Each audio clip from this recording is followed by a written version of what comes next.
그날은 모처럼 퇴근을 일찍 한 날이었습니다.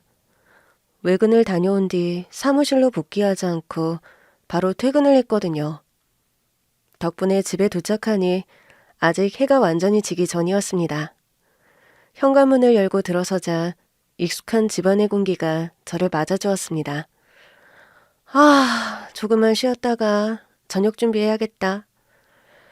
코트와 가방을 거실 소파 위에 내려놓고 한숨을 내쉬었습니다. 평소보다 이른 시간에 집에 오니까 기분이 괜히 가벼워지는 것 같았습니다. 하지만 그렇다고 가만히 있을 수는 없었죠. 짐을 정리하고 남편이 오기 전에 저녁 준비를 해야 했거든요.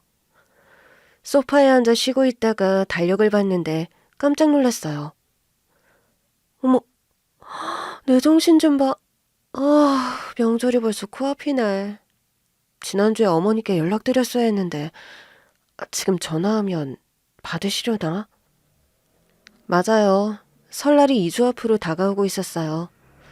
저는 결혼한 이후 매년 추석과 설날, 명절 전 2주에서 3주 전에 시어머니께 전화를 드려서 명절을 어떻게 보낼지 여쭤보았거든요.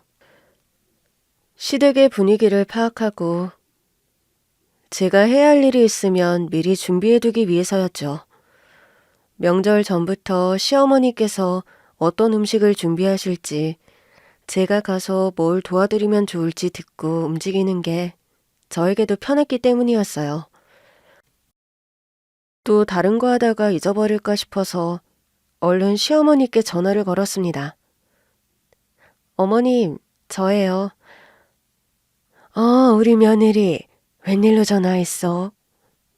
어머님, 저녁 식사는 하셨어요? 저녁? 아직 시간이 좀 이르지 않니? 그나저나 넌 지금 시간에 어쩐 일이야? 일하는 시간 아니니? 아, 오늘 모처럼 외근 나갔다가 일찍 퇴근을 해서요. 아유, 그랬구나. 잘 됐네. 그렇게 일찍 끝나는 날도 있어야지.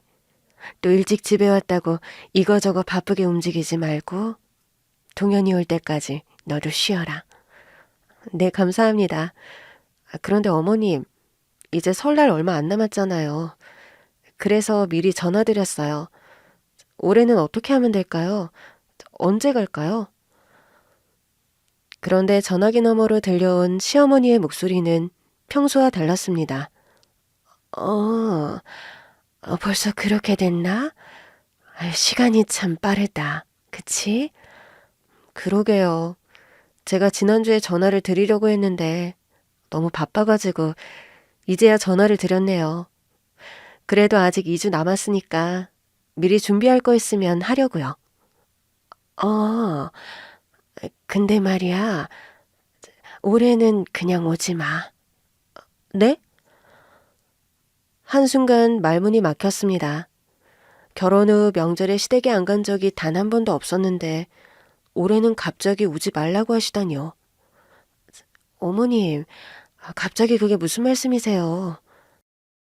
그냥 이번 설날엔 우리 집에 안 오는 게 낫겠어. 오지 말고 그냥 쉬어라. 아니, 왜요? 저 이번에도 일찍 가서 도와드릴 수 있는데요. 아유, 됐다니까. 아니, 뭐, 들어보니 요새 젊은 사람들은 명절 껴서 여행도 간다던데, 너도 이번 기회에 마음 편히 어디 다녀와. 그, 갑자기 여행이요? 여행이 좀 그러면은 친정에 일찍 가서 쉬든가 해라. 너 친정 일찍 간다고 하면 사돈어른 사부인께서도 좋아하시지 않겠니? 어머님. 그런데 결혼하고 매번 어머님 댁 갔다가 친정 다녀왔잖아요. 올해도 어머님 댁 먼저 들렸다가 친정에 가려고 했는데요. 그럼 전 휴일에 일찍 다른 일정이 있으시면 명절 당일에 갈까요? 친정 먼저 들렸다가 어머님 댁으로 가도 되고요. 아니, 오지 말라니까. 내가 아까부터 말했지 않니? 오지 마, 오면 안 돼. 설날에 시댁에 오는 며느리는 이혼당할 줄 알아. 순간 귀를 의심했습니다. 어머님, 그게 무슨 말씀이세요? 그냥 말 그대로야. 이번에는 절대 오면 안 돼. 시댁 출입 금지야. 알겠니? 저는 어이가 없어서 헛웃음을 지었습니다. 어머님, 농담이시죠? 아니야, 진심이야. 시어머니의 말투는 단호했습니다. 평소 저를 아껴주셨고 명절마다 무리하지 마라, 조금만 도와주면 된다라고 하시던 분이셨습니다. 그런데 갑자기 이런 말씀을 하시다니 도무지 이해가 되지 않았어요. 어머님, 혹시 제가 뭘 잘못했나요? 그런 거 아니야. 그냥 오지 말라고 하면 오지 마. 저희 부부가 뭐 실수한 거라도 있으면 말씀을 해주세요. 그런 거 아니라고 했잖아. 이번에는 오지 마. 며느리는 안 와도 된다. 제발 내 말 좀 들어. 저는 뭔가 이상하다는 생각이 들었습니다. 이렇게까지 단호하게 오지 말라고 하는 게 정말 너무 당황스러웠거든요. 아무리 생각해도 잘못한 게 없는 것 같은데 왜 이렇게까지 딱 잘라서 거절을 하시는 건지 알 수가 없었어요. 하지만 더 이상 무슨 말을 해도 시어머니는 듣지 않으셨습니다. 아무튼 이번 명절에는 너 쉬어. 시댁 오지 말고. 알겠지? 예. 전화를 끊고 나서도 멍한 기분이었습니다. 제가 결혼하고 처음 맞은 설날, 시어머니께서는 미리 음식을 다 준비해 놓으셨고 저는 그냥 간단히 옆에서 거드는 정도였습니다.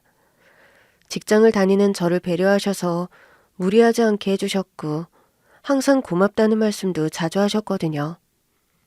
하지만 이번처럼 강력하게 오지 말라고 하신 적은 한 번도 없었어요. 전화를 끊고도 저는 한참 동안 휴대폰을 손에 쥔 채 생각에 잠겼습니다. 아니, 도대체 왜 그러시는 거지? 보통 시댁에서 명절을 준비할 때 며느리가 빠지는 경우는 거의 없잖아요. 저는 시댁에 도리를 다하고 어른들께 예의를 갖추는 게 당연하다고 생각했어요. 저희 집에서도 그렇게 가르쳐 주셨고요. 생각지도 못했던 통화 때문에 갑자기 커다란 고민거리가 생겼습니다. 전화를 끊고 나서도 저는 한참 동안 멍하니 휴대폰을 들고 있었습니다. 갑자기 명절에 오지 말라고 하시다니 도대체 이유가 뭘까요? 매년 당연하게 시댁에 갔던 터라 이번처럼 단호한 반응이 낯설게 느껴졌어요. 생각을 곱씹다가 자리에서 일어나 집안을 정리하기 시작했습니다. 청소기를 돌리고 걸레질을 하면서도 계속해서 시어머니와의 통화를 되새기게 되더라고요. 아니, 다른 걸 다 떠나서 설날에 시댁에 오는 며느리는 이혼당할 줄 알라는 말까지 하시다니 이건 좀 너무한 거 아닌가요? 한참을 고민하다 보니 어느새 남편의 퇴근 시간이 다가왔고 1시간 뒤면 남편이 집에 올 거였어요. 저는 부엌으로 가서 저녁을 준비하기 시작했습니다. 오늘 반찬은 평소 남편이 좋아하는 것들로 차릴 생각이었죠. 냉장고에서 두부를 꺼내 노릇하게 부쳤습니다. 고소한 참기름 향이 주방을 가득 채웠고 뒤집개로 뒤집자 먹음직스러운 갈색 빛깔이 올라왔습니다. 간장 양념을 곁들여 두부조림을 만들고 시금치와 숙주나물을 살짝 데쳐 무쳤습니다. 메인 반찬으로는 제육볶음을 준비했고 국으로는 소고기 뭇국을 끓이기 시작했습니다. 그렇게 음식 준비를 다 하고 얼마 지나지 않아 남편이 들어왔습니다. 다녀왔어? 왔어? 씻고 와. 저녁 먹자. 우와, 이게 무슨 냄새야? 엄청 맛있는 냄새가 나는데? 당신 좋아하는 걸로 준비했지? 아, 맞다. 여보, 오늘 일찍 퇴근했지? 집에 오후에 일찍 왔어. 모처럼 일찍 퇴근했으면 그냥 쉬지. 또 일찍 끝났다고 부지런히 움직였구나? 에이, 당신 솔직히 좋잖아. 평일에 이렇게 반찬 다 해서 먹으니까 좋지? 당신이 매일 일찍 끝났으면 좋겠다. 하여튼 거짓말을 못한다니까. 얼른 손 씻고 오세요. 남편은 넥타이를 풀으며 화장실로 들어갔고 저는 서둘러 밥상을 차렸습니다. 테이블 위에는 금방 만든 제육볶음과 두부조림, 시금치 나물, 숙주나물, 그리고 소고기 묵국을 놓았어요. 남편이 식탁에 앉아 숟가락을 들었고 우리는 저녁 식사를 시작했어요. 그런데 숟가락으로 국을 떠먹는 남편이 이내 얼굴을 찌푸렸습니다. 이거 엄청 짠데? 어? 국이 짜다고? 아니, 진짜야. 국이 왜 이렇게 짜? 자기가 먹어봐. 순간 당황했습니다. 남편은 밥상에 대해 불평하는 스타일이 아니었거든요. 제 요리 솜씨가 막 뛰어난 게 아닌데도 늘 제가 한 음식이 제일 맛있다고 하는 사람이었죠. 그런데 하필 그날따라 유독 국이 짜다고 지적하는 게 이상했습니다. 아니, 내 입맛이 이상한 게 아니라 진짜야. 당신이 먹어봐. 내가 괜히 그러는 거 아니라니까? 남편의 말에 국을 한 숟가락 떠서 먹었는데 정말 바로 뱉을 뻔했어요. 그러다 시어머니의 전화를 받은 뒤 멍하게 요리를 하다가 혹시 실수를 했나? 아차 하는 생각이 들었죠. 통화 내용을 곱씹다가 소금을 너무 많이 넣어버린 것 같더라고요. 미안해. 내가 깜빡하고 소금을 많이 넣었나 봐. 내가 다른 국 얼려둔 거 데울게. 저는 서둘러 국그릇을 치우고 냉장고에서 밀키트로 사두었던 된장찌개를 꺼내 급하게 데웠습니다. 다행히 금방 국을 준비할 수 있었고 남편도 별말 없이 새 국을 떠먹었어요. 하지만 저는 여전히 찝찝했습니다. 오늘따라 이상하네. 시어머니의 갑작스러운 명절 참석 금지령, 그리고 남편의 반찬 투정. 뭔가 이상한 촉이 느껴졌거든요. 식사가 끝나고 설거지를 끝낸 뒤 저는 남편에게 자연스럽게 말을 꺼냈습니다. 맞다. 오늘 어머님이랑 통화했어. 그래? 뭐래? 근데 좀 이상한 말씀을 하셨는데. 이상한 말씀? 어떤 거? 어머님이 이번 설날에 절대 시댁에 오지 말래. 그거? 알고 있었어? 아니, 자기랑 오늘 통화한 건 몰랐지. 몰랐는데, 별거 아냐? 남편은 대수로운 일이 아니라는 듯 아무렇지 않게 물 한 잔을 들이켰습니다. 근데 왜? 내가 뭐 잘못했어? 아니, 그런 건 아니고. 요즘 엄마가 그 아줌마들 모임에서 쿨한 시어머니가 대세라고 들으셨나 봐. 그래서 이번 명절엔 며느리들한테 부담 주지 말자. 이런 얘기를 하셨대. 정말 그 이유야? 요즘 시어머니 행동 지침 같은 거 있잖아. 그거 보고 우리 며느리는 편하게 쉬어야 한다 뭐 이러신 거지. 저는 여전히 믿기지 않았습니다. 그럼 당신은? 나? 나는 가야지. 그래도 엄마 아버지 얼굴은 뵙고 와야지. 잠깐 다녀오려고. 당신은 간다고? 근데 나는 안 가도 되고? 정말? 그러니까 엄마가 당신 배려해주는 거라니까. 명절에 힘들게 일하지 말고 집에서 쉬든지 친정에 가서 편히 있으라고. 남편은 정말 대수롭지 않은 일을 하는 듯 웃으며 말을 했습니다. 하지만 제 마음속에서는 뭔가 꺼림칙한 느낌이 들었어요. 정말 단순히 저를 배려하려고 그런 걸까요? 왜 이렇게 찝찝한 걸까요?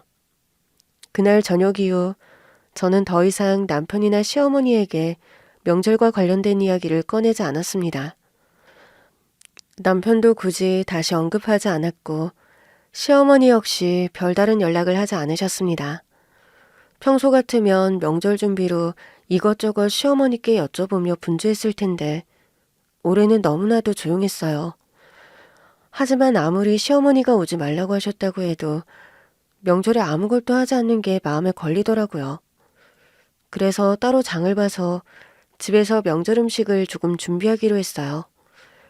남편이 어머님 댁에 가기 이틀 전부터 조금씩 음식을 준비했습니다.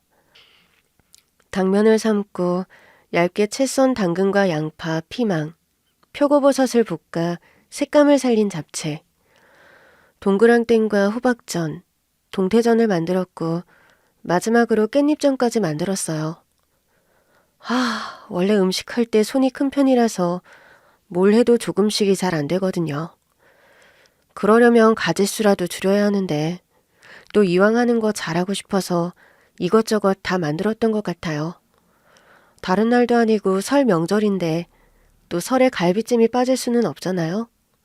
미리 피물을 빼고 손질을 해놓은 소갈비에 간장, 배즙, 다진 마늘, 설탕, 후추를 넣고 푹 졸여서 갈비찜을 만들었고 미리 사둔 배와 곶감은 상자에 담아두었습니다. 그리고 설날 아침이 밝았습니다. 남편은 일찍 일어나 씻고 옷을 차려입더라고요. 저는 부엌에서 조용히 명절 음식을 통에 나눠 담았습니다. 여보, 이거 어머님께 갖다 드려. 남편이 거실에서 넥타이를 매다가 제 쪽을 바라봤습니다.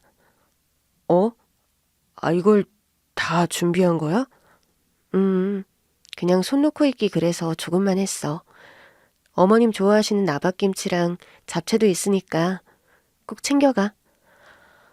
남편은 고마운 듯 웃으며 다가와 음식을 살펴봤습니다. 우와, 엄청 신경 써줬네. 정말 고마워. 그리고 이거. 저는 미리 준비한 봉투를 남편에게 건넸습니다. 어머님 아버님께 드릴 용돈이야. 이런 것까지 챙겼어? 진짜 고마워. 당신 엄마가 시댁 오지 말고 쉬라고 했는데 어째 엄마 집 가던 때보다 일을 더 많이 한 것 같네. 남편은 미안한 듯한 표정을 지으며 봉투를 받아들었습니다. 오래 안 있을게. 저녁 먹기 전에 올 거야. 그래. 그리고 내일 아침엔 일찍 처갓댁에 가자. 장인어른 장모님 뵈러 가야지. 응, 좋아. 남편을 배웅하고 현관문을 닫은 뒤 저는 거실에 앉아 생각에 잠겼습니다. 아무리 봐도 남편이 저 음식을 다 챙겨서 딴 길로 셀 것 같지는 않았지만 이렇게 계속 신경이 쓰일 바에는 그냥 확인을 하는 게 낫지 않나 하는 마음이 들었고 결국 고민 끝에 옷을 갈아입고 밖으로 나와 주차장으로 갔어요. 남편의 차를 몰래 따라갈 생각이었거든요. 남편이 출발하는 걸 확인한 후 저는 거리를 두고 따라가기 시작했습니다. 이렇게까지 행동을 한 스스로의 모습에 자괴감이 들었지만 남편이 정말로 시댁으로 가는지 확인하고 싶었어요. 그런데 가는 길을 보니 남편은 정말 시댁으로 가는 것 같았습니다. 남편의 차는 시댁 근처에 도착했고 저는 멀찍이 떨어진 곳에 차를 세웠어요. 그리고 남편이 차에서 내려 시댁으로 들어가는 모습을 확인한 저는 조금 더 기다렸다가 시댁으로 향했습니다. 음식 냄새를 빼려고 한 것인지 시댁 현관문이 약간 열려 있더라고요. 그렇게 조용히 시댁으로 들어간 저는 시댁 거실에서 상상도 못한 광경을 목격했는데 드라마에나 나올 법한 상상을 초월하는 반전이 펼쳐졌고 머릿속이 하얘졌습니다. 그리고 그 자리에서 얼어붙은 채 과거를 떠올리게 되었어요. 저는 부모님의 장녀로 태어났습니다. 저희 가족은 지방의 조용한 소도시에 살았고 우리 집은 언제나 따뜻한 분위기였습니다. 아버지는 초등학교 교사셨고 어머니는 작은 공방을 운영하며 직접 만든 공예품을 판매하셨어요. 어머니의 손길이 닿은 집안 곳곳에는 따뜻한 느낌이 가득했고 가족들에게 언제나 애정을 쏟는 분이셨습니다. 아버지는 학교에서 엄격한 선생님이었지만 집에서는 다정한 아버지였습니다. 책 읽기를 좋아하셨고 매일 저녁이면 제 방에 들러 오늘 학교에서 무슨 일이 있었니? 하고 물으시곤 했거든요. 하루 동안 있었던 일들을 하나하나 이야기하는 것이 거의 습관이었죠. 오늘은 학교에서 뭐 배웠어? 오늘은 과학 시간에 태양계에 대해서 배웠어요. 지구가 태양 주위를 돈다는 거랑 다른 행성들도 다 태양주의를 둔다는 거야. 오, 그래? 그럼 네가 가장 흥미로웠던 건 뭐였어? 저는 토성이 신기했어요.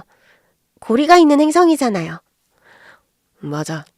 토성은 얼음과 먼지로 이루어진 아름다운 고리를 갖고 있지. 잘 배웠구나. 아버지는 제가 한 이야기들을 늘 진지하게 들어주셨습니다. 덕분에 저는 공부하는 것이 즐거웠고 자연스럽게 성실하게 생활하게 되었습니다. 그러나 제가 어릴 때부터 책임감이 강했던 것은 아버지의 직업 때문이기도 했습니다. 선생님의 딸이라는 이유로 항상 주목받았고 조금이라도 실수하면 선생님 딸도 저렇다는 말을 들을까봐 늘 조심스러웠거든요. 그래서 저는 친구들과도 사이좋게 지내려고 노력했고 공부도 열심히 했습니다. 초등학교 때부터 반장을 도맡아 하며 선생님들의 신뢰를 받았고 친구들 사이에서도 모범적인 아이로 불렸어요. 중학교에 들어가면서 공부의 난이도가 확 올라갔지만 저는 흔들리지 않았습니다. 여전히 성실하게 공부했고 시험 기간이면 친구들과 도서관에서 함께 공부하는 것이 일상이었습니다. 야, 너 이 문제 풀어봤어? 나 도저히 이해가 안 가.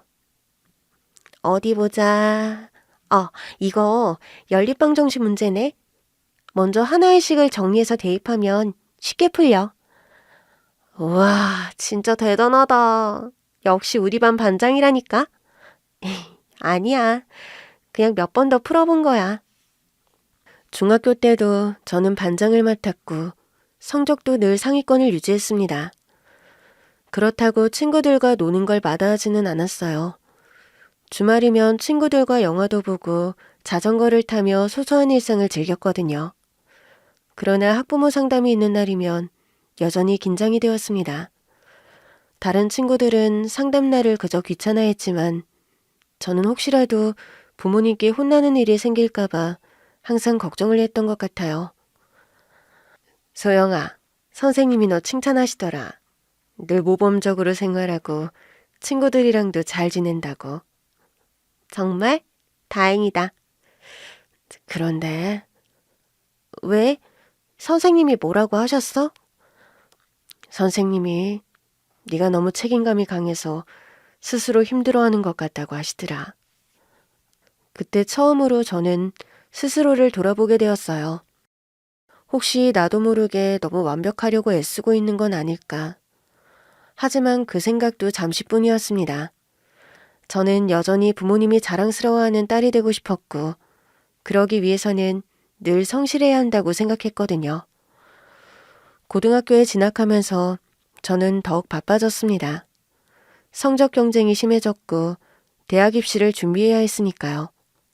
하지만 저는 처음부터 끝까지 한결같이 노력했습니다. 시험 준비 잘하고 있니? 네, 이번 시험이 좀 어려울 것 같아요. 항상 최선을 다하면 되는 거야. 결과보다 과정이 더 중요해. 아버지의 그 말이 힘이 되었어요. 저를 향한 기대와 믿음이 느껴졌고 그것 때문에 더욱 열심히 공부할 수 있었던 것 같아요. 시간이 지나 힘들었던 수험생 생활을 마치고 서울에 있는 대학에 합격하며 저는 부모님의 곁을 떠나 자취를 하게 되었습니다. 처음에는 부모님과 떨어져 산다는 것이 설레기도 했지만 막상 혼자 생활해보니 생각보다 쉽지 않더라고요. 직접 장을 보고 밥을 해먹고 청소와 빨래까지 모든 걸 스스로 해야 했으니까요. 하지만 혼자 생활하면서 저는 더욱 자립심을 기를 수 있었습니다. 부모님께서 늘 응원해 주셨고 저는 그 기대에 부응하기 위해 열심히 공부하면서 생활을 했어요. 학업뿐만 아니라 아르바이트도 병행하며 바쁘게 지냈습니다. 방학 때는 도서관에서 공부하거나 공모전에 참가하며 스스로를 발전시키려고 노력하면서요. 그리고 대학을 졸업한 후 저는 한 기업에 취업을 하게 되었습니다. 첫 출근 날 회사 건물 앞에서 심호흡을 하며 긴장을 풀었던 기억이 나네요. 새로운 환경에 적응해야 한다는 부담감도 있었지만 한편으로는 기대감도 컸습니다. 첫 회사 생활은 쉽지는 않았어요. 선배들에게 업무를 배우며 실수도 하고 야근도 하면서 정신없이 시간을 보냈거든요. 하지만 동료들과 차차 친해지면서 회사 생활도 점점 편해졌습니다. 그리고 그곳에서 지금의 남편을 만나게 되었죠. 남편과 저는 같은 부서에서 근무하게 되면서 자연스럽게 친해졌습니다. 처음에는 그냥 친절한 선배 정도로만 생각했지만 시간이 지날수록 남편의 다정한 성격에 호감을 갖게 되었던 것 같아요. 점심 먹었어? 같이 구내식당 갈래? 네. 근데 오늘 메뉴 뭐예요? 모르겠어. 근데 어제 돈가스였는데 오늘은 좀 가벼운 음식 나오면 좋겠다. 그렇게 남편과 종종 함께 밥을 먹으며 대화를 나누게 되었습니다.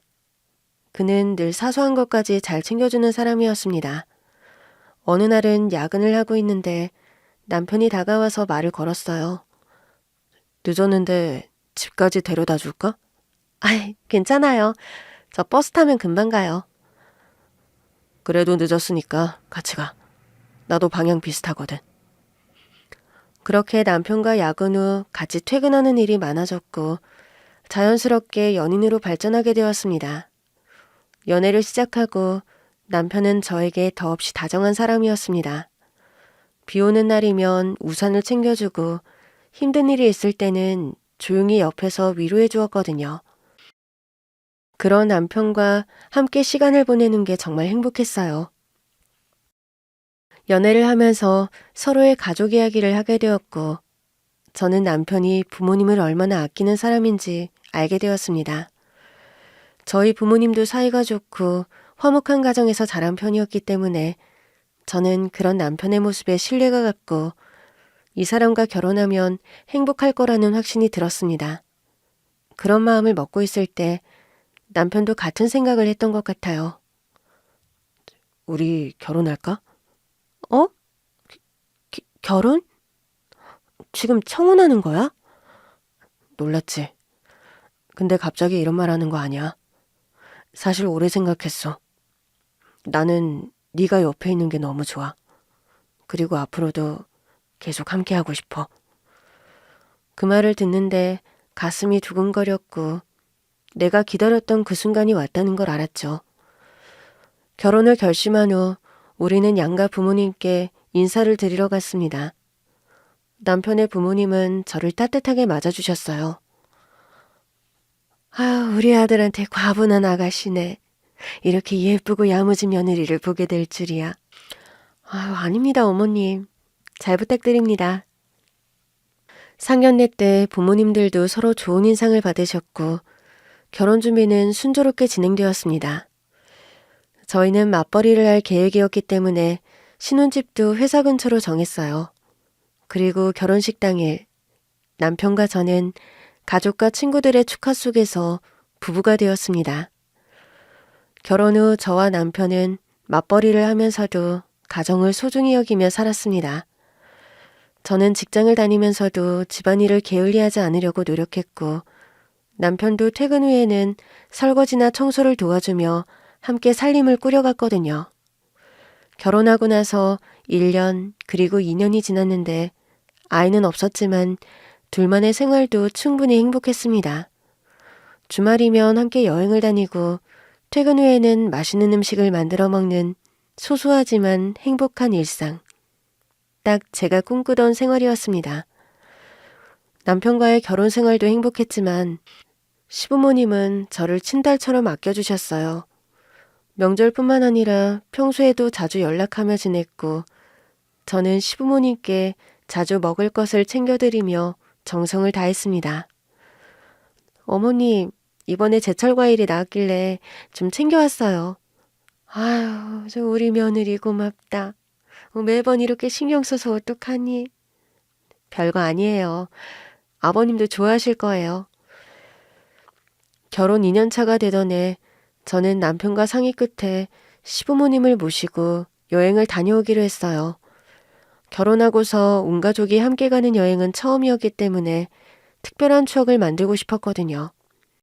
여러 곳을 고민하다가 시부모님께서 예전부터 가보고 싶다고 하셨던 경주로 여행지를 정했습니다. 시어머님은 역사에 관심이 많으셨고 시아버님은 조용한 자연을 좋아하셨거든요. 출발하는 날 저는 전날 밤부터 준비해둔 김밥과 과일을 가방에 챙기며 서둘렀습니다. 어머님, 아버님, 혹시 차멀미 하시면 말씀하세요. 중간에 쉬어가요. 아이고, 아유, 걱정이 많네. 우리 그렇게 약한 사람들 아니야? 그래도 애쓴다. 우리 며느리 덕분에 우리가 이런 호강을 당하네. 출발 후 4시간 만에 경주에 도착했고 제일 먼저 불국사에 들렀습니다. 시어머님은 불국사의 웅장한 모습을 보며 감탄하셨고 그 모습을 보는데 마음이 흐뭇하더라고요. 아, 정말 예쁘다. 사진 한 장 찍어야겠다. 우리 다 같이 찍자. 어머니, 여기 앉으시고 아버지도 가운데로 오세요. 남편이 삼각대를 세우고 타이머를 맞춰 가족 사진을 찍었고 저는 그 사진을 보며 오래도록 기억에 남을 여행이 되겠구나 싶었습니다. 저녁에는 한옥 숙소에 짐을 풀고 다 같이 전통 음식을 먹으러 갔어요. 어머니, 고기 더 드릴까요? 아유, 아니야. 네가 더 먹어야지. 여행 와서까지 우리 챙기느라 바쁘네. 그러니까 자기야, 당신도 좀 먹어. 다 같이 둘러앉아 저녁을 먹으며 도란도란 이야기를 나눴습니다. 시부모님은 젊은 시절 두 분이 만난 이야기를 해주셨고 저는 처음 듣는 이야기에 귀를 기울이며 웃었던 것 같아요. 이튿날에는 양동마을을 방문했는데 마을을 거닐며 오래된 기와집과 고택을 구경하던 시아버님은 문득 한숨을 쉬며 말씀하셨습니다. 참, 옛날 생각난다. 젊을 때는 이런 데 올 생각도 못했는데 며느리 덕분에 좋은 구경 다 하네. 생각해보니 여행은 젊을 때 많이 다녀야 좋은 것 같아. 너희도 직장 다니면서 시간 내서 여행하기가 쉽지 않은데 앞으로 너희 둘이서 여행도 많이 다니고 그래라. 이번에 우리까지 같이 와서 너희들이 고생이다. 아버님, 그러면 다음에는 어머님과 단둘이 여행 가보세요. 제가 표도 예매해 드릴게요. 아유, 저 사람은 여행보다 집이 최고라고 하는 사람이라니까. 그래도 이번엔 아주 즐겁네. 시부모님을 모시고 여행 다녀오기를 정말 잘했다는 생각이 들었어요. 저는 그냥 제가 평범하고 다들 이렇게 산다고 생각을 했는데 결혼한 친구들을 만나면 다들 이런 게 흔하지 않다고 하더라고요. 한 번은 친구들과 점심을 먹고 카페에서 이야기를 하고 있었는데 다들 결혼한 친구들이라 그런지 대화의 주제는 자연스럽게 남편과 시댁이었거든요. 아, 너 진짜 시댁복 터졌다.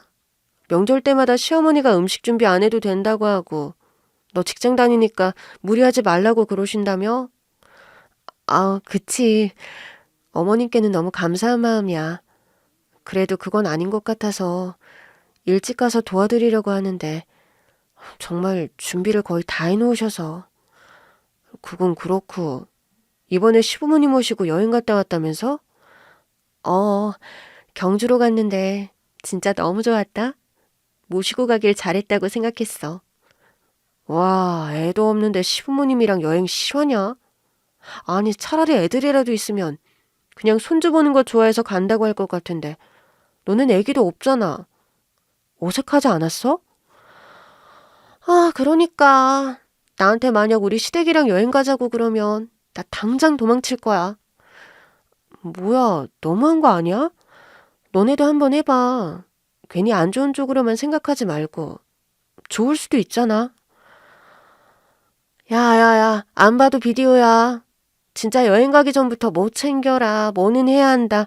잔소리 엄청 하실걸? 야, 우리 시어머니는 곧 죽어도 햇반 같은 걸로 밥 못 먹는다고 하면서 집에서 밥솥까지 챙겨가실 분이야. 생각만 해도 피곤하다, 야. 시부모님과 잘 지내는 저를 친구들은 신기하게 생각하기도 하고 부러워하기도 했던 것 같아요. 그만큼 저의 결혼 생활 그리고 시부모님과의 관계는 정말 남부럽지 않을 만큼 좋았고 행복했거든요. 하지만 이번 설날에는 며느리는 절대 시댁에 오지 말라는 시모의 명령. 설날에 시댁에 오는 며느리는 이혼당할 줄 알아. 라고 하시길래 하도 이상해서 시댁 가는 남편 뒤를 따라간 순간 내 인생 상상 초월 반전이 펼쳐지는데 열려있는 현관문을 살며시 열고 시댁으로 들어갔어요. 그런데 거실에는 예상치 못한 분위기가 감돌고 있었고 거실에 있는 시댁 식구들을 본 순간 저는 얼어붙었습니다. 시부모님과 남편 사이에 낯선 중년 남성이 앉아 있었거든요. 그 남자는 편안한 차림으로 식탁에 놓인 음식을 대접받고 있었어요.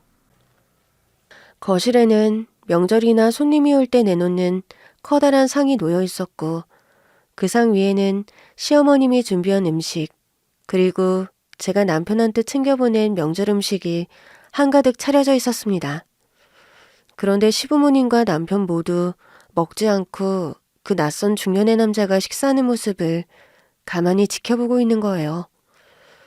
도대체 이게 무슨 상황이지? 얼떨떨한 기분으로 서 있었던 그때 부엌으로 가려고 일어선 시어머니가 저를 발견했습니다. 갑자기 등장한 저를 본 시부모님과 남편은 모두 놀란 표정이었죠. 그 중에서도 시어머니가 가장 당황한 듯 보였습니다. 어머, 아유 깜짝이야. 얘, 너 언제 왔어? 아유 소리도 없이 언제부터 거기 서 있었던 거야? 여보, 갑자기 여긴 어떡해? 마치 제 방문이 엄청난 사건이라도 되는 듯한 반응이 돌아오더라고요. 시어머니의 말투는 평소와 다르게 다급했고 남편은 순간적으로 제 눈을 피했습니다. 시아버지 역시도 당황한 기색이 역력했어요. 저 아무리 생각해도 남편만 보내는 게 아닌 것 같아서 왔는데. 아니, 올 거면 온다고 전화라도 하지. 아유, 갑자기 이게 뭐니? 정말 내가 그렇게 미리 말을 했는데 참. 아휴. 정말 제가 불청객이라도 되는 것 같은 그 반응을 이해하기가 어려웠습니다.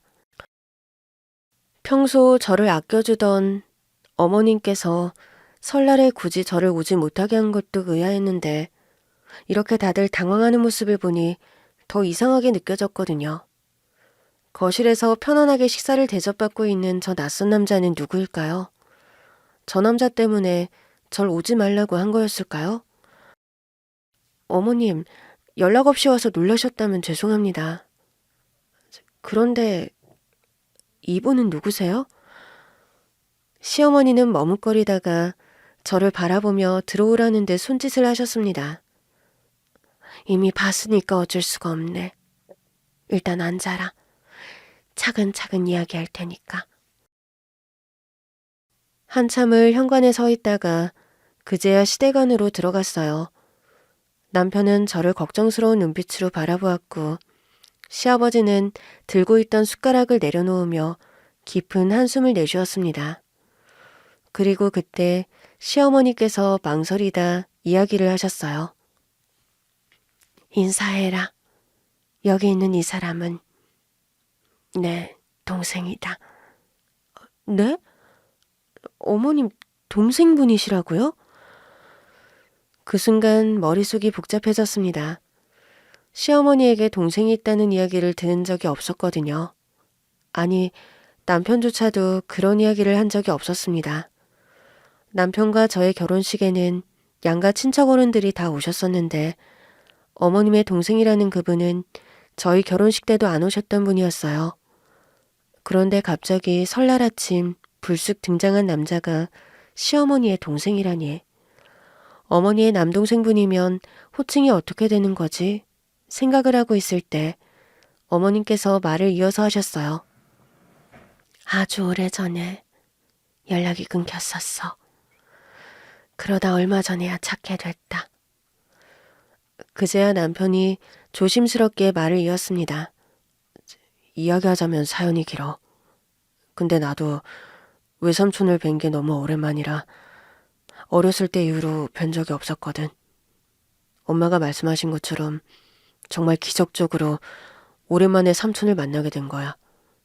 그래서 이번 명절에 가족끼리만 시간을 보내면서 삼촌을 모시려고 했어. 아니, 사실 엄마가 삼촌을 찾으신 이후 계속 아버지 엄마 집에서 지내고 계셨어. 언젠가 말을 하려고 했는데 아직 상황이 좀 그래서 그냥 이번 명절에 오지 말라고 했던 거야. 남편의 말을 듣고도 잘 이해가 되지 않았어요. 시어머니께서 그토록 절대 시댁에 오지 말라고 한 이유가 시삼촌 때문이었다는 거잖아요. 그런데 오랜만에 기적적으로 만나게 되었다는 게 분명히 예외적인 상황이기는 했지만 그냥 인사를 드리면 되는데 왜 이렇게까지 비밀로 한 걸까? 그게 이상했습니다. 저는 곁눈질로 시삼촌을 바라보았어요. 그분은 조용히 앉아 있었고 제가 바라보자 살짝 미소를 지었는데 어딘가 초점이 없어 보이는 눈동자. 그리고 벽을 보면서 혼잣말을 하는 것 같은 그런 모습이 평범해 보이지는 않았습니다. 그때서야 어머님께서 왜 저한테 오지 말라고 했는지 시간이 필요하다는 남편의 말이 조금씩 이해가 되더라고요. 어떤 사연이 있는 것 같았어요. 그런데 시삼촌의 얼굴을 계속 봤는데 이상하게도 어딘가 낯이 익었습니다. 어디지? 어디서 배웠던 걸까? 찬찬히 기억을 되돌리고 있던 저는 퍼뜩 제 기억 속에 묻혀있던 한 장면이 떠올랐습니다. 그분을 알아보지 못한 게 이상한 일이 아니었어요. 왜냐하면 제가 시삼촌을 배웠던 건 아주 오래전 20년도 넘은 일이었거든요. 그런데 어머님, 아버님, 제가 시삼촌을 뵌 적이 있는 것 같아요. 제가 아는 분 같거든요. 그 순간 시삼촌의 눈빛이 미묘하게 흔들리는 것을 보았습니다. 저도 모르게 가슴이 두근거리기 시작했어요. 기억 속에서 흐릿하게 남아있던 얼굴과는 세월이 흘러 너무 달라졌지만 그 눈빛과 분위기는 분명 제가 아는 누군가와 닮아 있었습니다. 저는 천천히 입을 열었어요. 예전에 선생님이셨죠? 초등학교 아이들 가르치는 선생님이요. 혹시 저 기억 안 나세요? 저 김석훈 선생님의 딸 김소영입니다. 제가 그렇게 말하자 시삼촌의 눈빛이 흔들렸고 시아버지와 시어머니, 남편 모두 깜짝 놀란 눈으로 저를 바라보았습니다. 그리고 저의 기억은 틀리지 않았어요. 시어머니의 남동생인 시삼촌은 아주 오래전 제가 초등학교에 다닐 때 아버지와 같은 학교에서 근무했던 동료 교사였습니다. 제가 기억하기로 젊은 시절 아버지와 함께 교사로 근무하던 시삼촌은 교육에 대한 사명감이 강한 분이셨습니다. 항상 학생들의 입장에서 생각하고 정직하고 올바른 교육을 하려고 애쓰는 분이셨죠. 저희 아버지도 그런 선생님이었거든요. 하지만 그런 신념이 모두에게 환영받는 것은 아니었습니다. 당시 시삼촌은 아주 부유한 집안의 아이의 담임 선생님이었는데 그 아이의 학부모는 시삼촌이 자기 자식을 특별히 신경 써주길 바랐습니다. 하지만 시삼촌은 그렇게 편애를 하지 않으셨던 것 같아요. 오히려 그분은 모든 아이들에게 공정한 기회를 주려고 했고 특히 공부를 따라가기 어려운 학생들에게 더 많은 시간을 들이며 지도하셨거든요. 저도 그때 같은 학교에 다니고 있었고 저희 아버지께도 시삼촌에 대한 이야기를 많이 들었기 때문에 당시의 일을 비교적 정확하게 알고 있었죠. 아무튼 시삼촌의 교육 방식을 해당 부모는 마음에 들어하지 않았습니다. 그 학부모는 지속적으로 교장 선생님을 찾아가 시삼촌이 마음에 안 든다는 불만을 제기했고 시삼촌이 담임을 맡고 있는 것이 불편하다며 교사를 바꿔달라고 요구했거든요. 처음에는 학교에서도 무시했지만 당시 그 학부모는 지역 유지였고 학교 후원에도 큰 영향을 미치는 인물이었습니다. 결국 학부모의 압력은 점점 더 심해졌고 시삼촌을 향한 말도 안 되는 트집과 모함이 계속되었어요. 성적이 좋지 않으면 시삼촌이 자기 아이를 미워해서 일부러 성적을 좋게 주지 않는 거라고 했고 다른 아이들의 성적이 좋은 걸 두고서는 몰래 돈 봉투를 받은 것 아니냐며 의심을 했습니다. 그러던 어느 날 시삼촌이 학생들을 혼내는 과정에서 해당 아이가 울면서 집으로 돌아갔고 이 일이 빌미가 되어 학부모는 시삼촌을 악덕교사로 몰아갔습니다. 그 일로 시삼촌은 학부모에게 지속적으로 괴롭힘을 당하게 되었어요. 다른 교사들은 지역 유지이자 학교에 영향력을 행사하는 학부모의 마찰을 피하려고 시삼촌과 거리를 두기 시작했고 시삼촌은 학교 생활을 몹시 힘들어하셨습니다. 모두가 일을 크게 만들지 않으려고 모른 척하던 그때 저희 아버지는 시삼촌을 외면하지 않으셨어요. 아버지는 당시 동료 교사였던 시삼촌을 저희 집으로 초대해서 식사를 대접하며 위로했고 고민을 들어주셨거든요. 당시 사직서를 내고 그만두겠다는 시삼촌을 만류하고 사직서를 내지 말고 정 힘들면 휴직 신청을 하라고 권유했던 것도 저희 아버지였습니다. 그렇게 시삼촌이 휴직을 신청하고 학교에 나오시지 않게 된 이후에도 저희 아버지는 계속 걱정하면서 시삼촌에게 연락을 하셨고 저희 집 저녁 식사에 초대해서 함께 시간을 보내셨어요. 저희 아버지는 진심 어린 조언과 격려 덕분인진 몰라도 그분도 휴직 이후 다시 교단에 서려고 하셨는데 어느 날 생각하지도 못했던 일이 일어났습니다. 그날도 그랬어요. 평소와 달리 한숨을 쉬며 고민하는 아버지를 보고 저는 걱정이 되어 물었죠. 아빠, 무슨 일 있어요? 소영아, 우리 학교 박 선생님 기억하지? 너 1학년 때 가르쳐 주셨던. 박 선생님이요? 네, 기억해요. 엄청 친절하셨고 아빠랑도 친한 선생님이시잖아요. 맞다. 그런데 왜 요즘은 우리 집에 안 오세요? 그래. 그런데 그게 말이다. 요 며칠 사이 연락이 안 돼서 참 걱정이야. 연락이 안 돼요? 휴직하셔서 집에 계시는 거 아니에요? 아버지는 잠시 머뭇거리시더니 무겁게 입을 여셨습니다. 얼마 전에 박 선생님 가족이 사고를 당했어. 그때 저는 너무 어렸기에 그 말이 얼마나 무거운 의미인지 단번에 이해할 수 없었습니다. 저는 어리둥절한 얼굴로 아버지를 바라봤어요. 사고요? 그럼 박 선생님은 괜찮으신 거예요? 아니, 왜 말이야. 박 선생님 가족이 다치신 게 아니고 그만. 아버지는 말을 잇지 못하고 깊은 한숨을 쉬셨어요. 저는 점점 불길한 예감을 느꼈죠. 박 선생님의 아내와 딸이 그만 세상을 떠났단다. 그 말이 끝나자마자 저는 충격에 휩싸였습니다. 어린아이였지만 그것이 어떤 의미인지 알 것 같았거든요. 정말요? 어떻게 그런 일이... 아무도 예상 못한 사고였어. 그런데 그 일을 겪고 나서 박 선생님이 도무지 연락이 안 되는구나. 어제는 집에 찾아가 봤는데 아무도 없는 거야. 한참을 기다렸는데도 박 선생님이 집에 오질 않았어. 아버지는 몹시 착잡한 표정을 지으셨습니다. 원래 올해까지 휴직하고 다시 돌아오시기로 했는데 교단에 다시 서려고 했던 사람인데 도대체 어디에 있는 걸까? 완전히 사라져버린 게 아닌지 걱정이 되는구나. 제 기억 속 저희 아버지는 무척이나 안타까워하셨어요. 동료 교사가 겪은 비극을 속수무책으로 지켜볼 수밖에 없다는 사실에 깊은 죄책감을 느끼시는 것 같았거든요. 내가 조금만 더 신경 썼더라면, 그때 박 선생님이 힘들어하실 때 조금만 더 도왔더라면. 그렇게 중얼거리시던 아버지는 박 선생님을 찾기 위해 여러 곳을 수소문하셨지만 결국 행방을 찾지 못하셨습니다. 시간이 지나도 박 선생님의 흔적은 어디에서도 발견되지 않았고 아버지는 오래도록 그 일을 마음에 담아두고 계셨죠. 그때 저는 단순히 아버지가 동료 교사에 대한 연민으로 그런다고 생각했어요.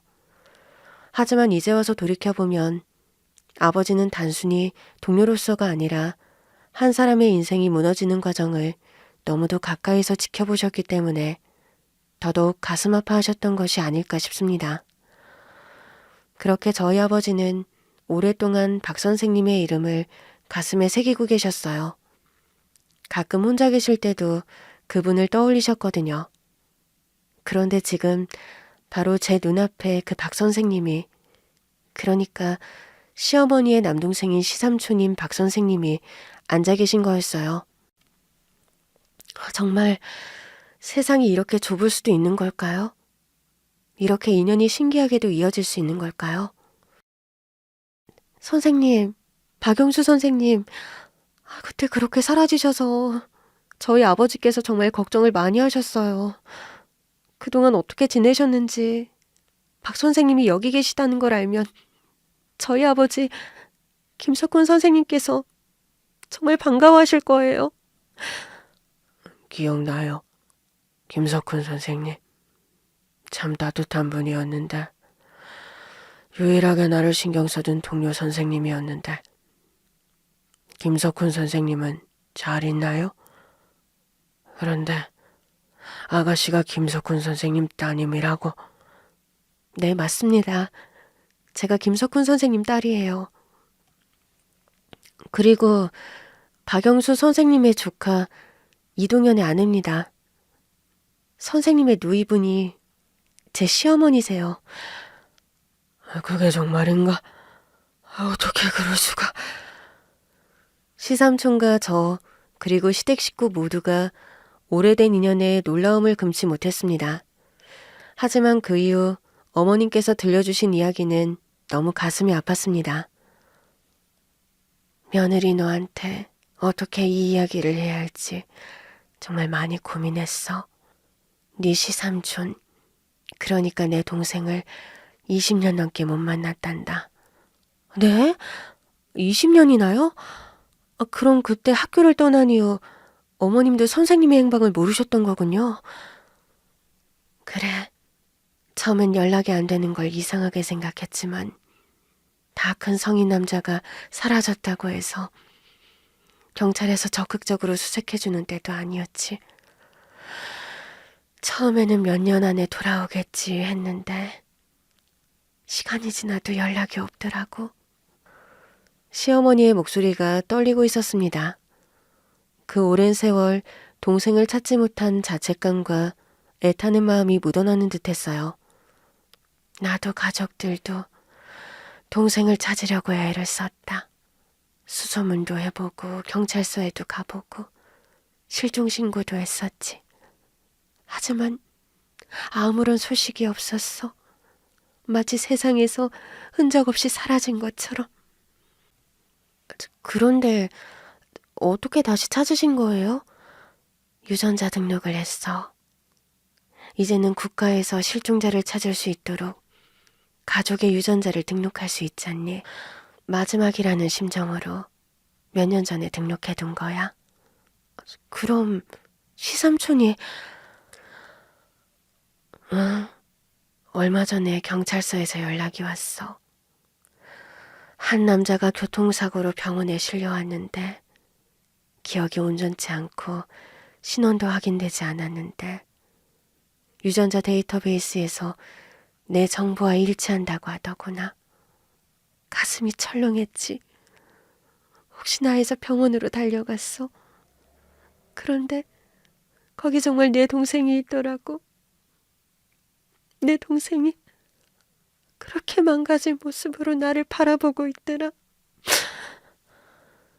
그 말을 듣는 순간 저는 말문이 막혔어요. 시어머니의 남동생, 그러니까 제 시삼촌은 아내와 딸을 잃고 방황하다가 결국 노숙생활까지 하게 된 거였어요. 정신까지 흐려진 상태로 여기저기 떠돌다가 여러 정부 지원 시설을 전전하며 살아왔다는 이야기를 들었습니다. 의사 선생님이 그러시더라. 동생이 오랜 시간 힘든 생활을 하면서 제대로 된 치료도 받지 못하고 지내서 정신적으로도 많이 불안정하다고. 그래도 나를 알아보더라. 흐릿한 기억 속에서 내 이름을 부르면서 울더라.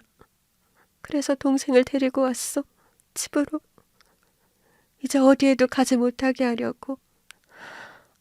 그래서 이번 명절에 오지 말라고. 미안하다.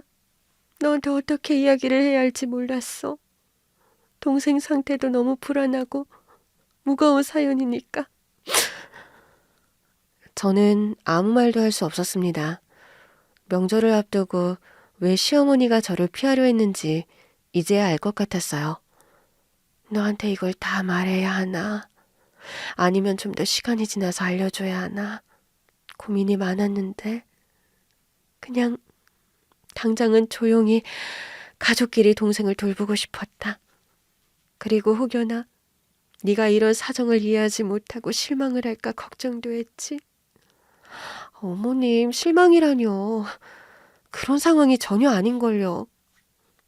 저는 조용히 시어머니와 시삼촌을 바라봤습니다. 정말 이런 기적 같은 일이 있을 수 있는 걸까요? 저희 아버지가 찾고자 했던 박 선생님, 그리고 시어머니가 애타게 찾던 동생, 두 사람이 같은 인물이었다니요. 이건 정말 운명이 아닐까요? 하지만 지금 중요한 것은 시삼촌께서 돌아왔다는 사실이었죠. 그리고 시댁 식구들은 저희 아버지와 시삼촌과의 인연을 듣고 놀라움을 감추지 못했습니다.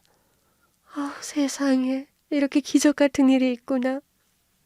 사돈어른께서 그 오래전 힘든 상황에 있던 내 동생을 그렇게 아껴주셨다니. 너무 감사해서 어떻게 해야 할지 모르겠어. 사돈어른께 꼭 인사를 드려야겠구먼. 이렇게 긴 세월이 지나서야 알게 됐다니. 그날 시댁에서 시간을 보내고 돌아와 다음날 남편과 함께 친정으로 향했습니다. 아빠, 예전에 찾으시던 박 선생님 기억나세요? 박 선생? 그럼 기억나지. 아직도 생각하는걸? 어디에 있는진 모르지만 건강히 잘 지냈으면 좋겠다고 말이다. 아빠, 박 선생님을 찾았다고 하면 믿으시겠어요? 저는 저희 아버지에게 시삼촌에 대한 이야기를 조심스레 전했습니다. 한참 동안 아무 말 없이 듣던 아버지는 한숨처럼 내뱉듯 말했어요. 그 사람 정말 많이 힘들었겠구나. 너무 고생을 하며 살았어. 그리고 시간이 지나 결국 저희 아빠와 시삼촌은 다시 만나게 되었습니다. 저희 아버지가 시댁으로 오셨거든요. 두 분은 한동안 말을 잇지 못했는데 서로를 바라보는 눈빛만으로도 말할 수 없는 감정들이 오고 갔던 것 같습니다. 잘 돌아왔어요, 박 선생님. 저희 아버지의 그 한마디에 시삼촌의 눈에는 눈물이 차올랐습니다. 그날 이후 시삼촌은 시댁에서 부모님의 보살핌을 받으며 조금씩 안정을 되찾아갔습니다. 여전히 불안한 감정이 남아있었지만 가족의 따뜻한 보살핌 속에서 차츰차츰 나아지셨어요. 그리고 저 역시 이 일을 통해 가족의 의미를 다시금 되새기게 되었고 그렇게 가족으로 우리는 하나가 되어갔습니다.